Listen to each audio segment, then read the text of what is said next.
Hi everyone, this is Adina. I'm going to be doing a tutorial today on extending your canvas with Photoshop elements. So to start off, we have this photo that I took of this food mill that belonged to my husband's grandmother. I loved it on the table here with the reflection, and so I liked the portrait orientation, but I think this one could also work in an 8:10 ratio. So what I do is I go to my crop, choose 8:10, and then just adjust. Okay, so now we are left with this white area. This is the new canvas. So how I would stretch it is get my marquee tool, and I'm going to select this large area here on the left. Then I'm going to hit Control T, and that lets me stretch this area. So I can stretch it all the way over. Just a little past. So there's that side.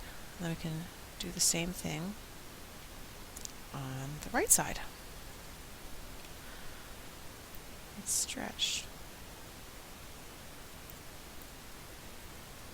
So there. Now, when you see this in actual size, it looks fine. You don't notice anything.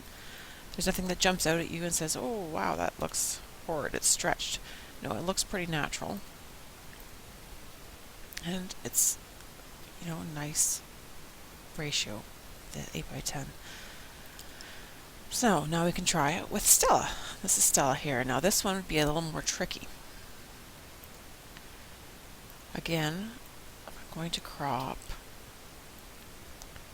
This time, I don't have any particular ratio in mind. I'll just try pulling the canvas over. So now I have this much area that I'd like to fill. So the same thing, marquee, select grass, Control T. Now I find with this photo, it looks stretched because of the way the grassy bokeh is. And I don't like that. So what I usually do is between half and 3/4 of the way over, yes, we'll call that good. Now I'm still left with this little bit that needs a cover. So marquee tool still, and what I'll do is I'll select and then right click layer via copy,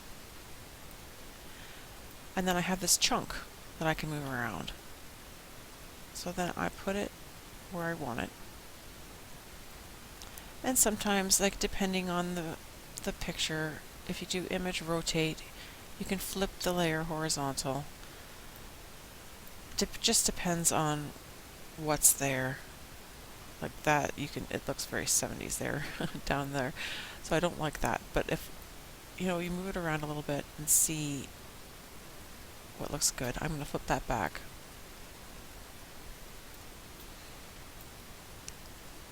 Okay, we're just going to fill that in, and then I can merge that down to my duplicate layer, and then just use my healing brush and go down and heal out that line that happened when you duplicated it.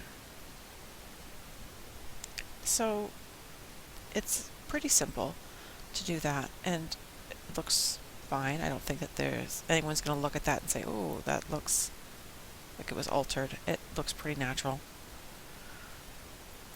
And then last, let's do this one. This is Hannah, my daughter. She loves this window. This is a window in my kitchen. It's really awkward because along the wall on the left there, I have cupboards, and it's kind of like an L-shaped, so it's hard to take pictures of her in this window, but it's the only one that has the windowsill, so she loves to be in that. So I take the photos in vertical portrait orientation just because of the limitations of the room. But when I post them to the web, I always post them horizontal because they just work better that way. So again, I'll go to crop. For all these photos of her in the window, I do an 8:10 because otherwise it's just so much black. I don't think it needs to be that much just random black. I never center her in these. I like it a little bit off-centered. So we'll go there. So this white area, this is the new canvas that I now have. And then I just select the color in the black and paint it on. Pretty simple. Hide the cupboard. And I'll do it on the other side as well. Hide the shelf. And there's Hannah in the window. There, so there's some new tricks for you. Hopefully you can use them. Thanks.